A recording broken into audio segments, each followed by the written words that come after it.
আসসালামু আলাইকুম রহমতুল্লাহি ওয়া বারাকাতুহু। আমি এইচ আনাম, পরাধীন স্বাধীনতা উপন্যাসের লেখক। আমি যখন এই বইটি চিন্তা করেছিলাম, সেটা ফ্যাসিস্ট সরকারের আমলে, তখন আমাকে গুম করা হয়। এই বইতে আমি কি লিখেছিলাম বা তখন কি চিন্তা করেছিলাম আর কি প্রচার করতাম? তখন প্রচার করতাম কিভাবে আমাদের দেশ একটি উন্নয়নের অবস্থানে যাবে, কিভাবে একটি পরাশক্তি হতে পারে, বা কিভাবে এই দেশের যে হেজিমনি গুলো আছে, বা কালচারাল হেজিমনি বলেন বা অন্যান্য যেই ইনস্টিটিউটরা কিভাবে আমাদেরকে দাবিয়ে রেখেছে ভারতীয় হেজিমনি প্রতিষ্ঠা করার জন্য, সেইগুলো যখন আমি চিন্তা করেছিলাম তখনই আমাকে গুম করা হয়েছিল। এবং আজ যখন আমি বইটি বাস্তবে এনেছি, এখনো চাপ বাড়ছে এটাকে বন্ধ করার জন্য। আর এটা কিভাবে করেছে এই এজেন্সিগুলো বাংলাদেশের, তারা অন্য কাউকে দেখে না, দেখে আমাদেরকে। আমাদের প্রকাশককে তারা হুমকি দিচ্ছে বইটি বন্ধ করার জন্য, আমাকে হুমকি দিচ্ছে চারিপাশ থেকে।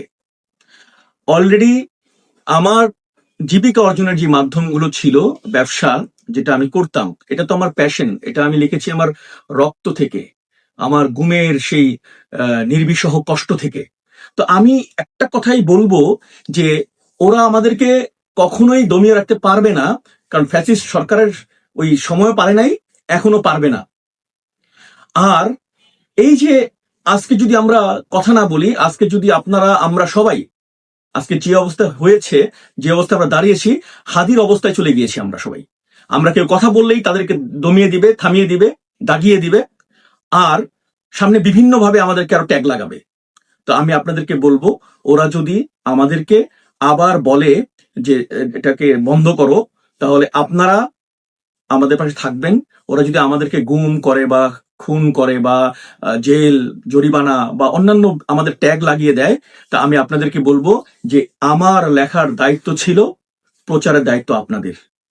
আমি আরো লিখবো, আমার কাছে আরো কিতাব সংরক্ষিত আছে, আমি আস্তে আস্তে সেগুলো বের করব। আমি কোনো অবস্থাতেই থেমে থাকবো না, কারণ আমার ভাই হাদিকে ওরা হত্যা করেছে, আমরা দেখে নিব ইনশাআল্লাহ। কারণ আজ যদি আমি কথা না বলি, তাহলে আমরা সবাই 16 কোটি 18 কোটি মানুষ ওদের কাছে জিম্মি হয়ে যাবো আবার। তাই আমরা সবাই এক স্বর হব, এবং আগামী বাংলাদেশ আমাদের ইনশাআল্লাহ। আমি একটু কি আপনাদের আবেদন করব, আপনারা আমার ভাই বোন, আপনাদের জন্যই এই অবস্থায় এসেও লেখা থামিয়ে রাখিনি। আপনারা আমার পাশে দাঁড়াবেন, আমাদের যে প্রতিষ্ঠান যারা আমাদের প্রকাশ করে তাদের পাশে দাঁড়াবেন, গর্জে উঠবেন ইনশাআল্লাহ। আসসালামু আলাইকুম রহমতুল্লাহি ওয়া বারাকাতুহু।